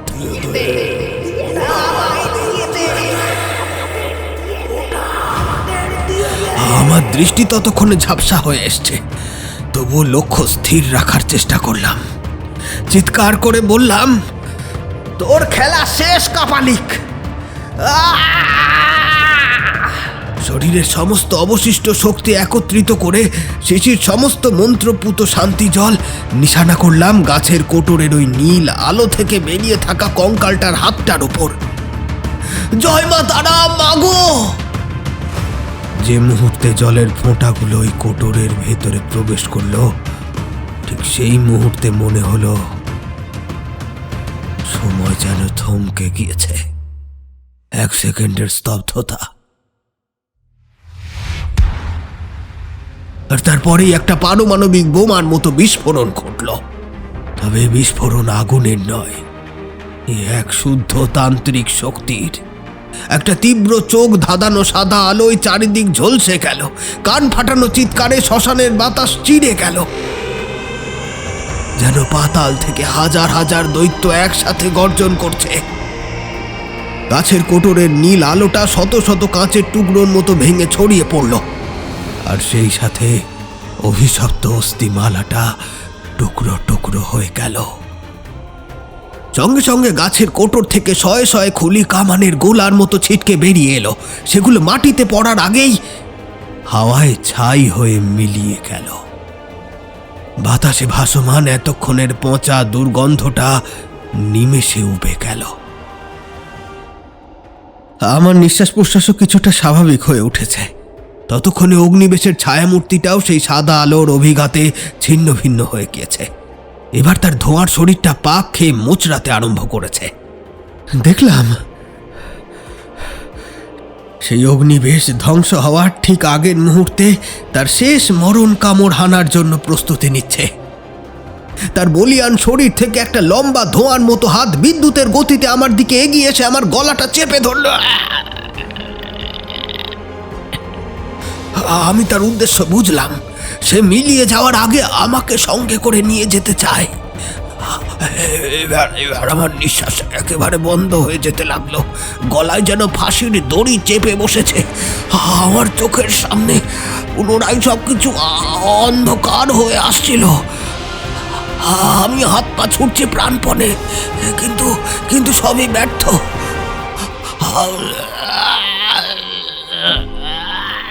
একেবারে শেষ মুহূর্তে এসে হঠাৎ আমার গলার মৃত্যুঞ্জয়ী কবচটা দপ করে চলে উঠল।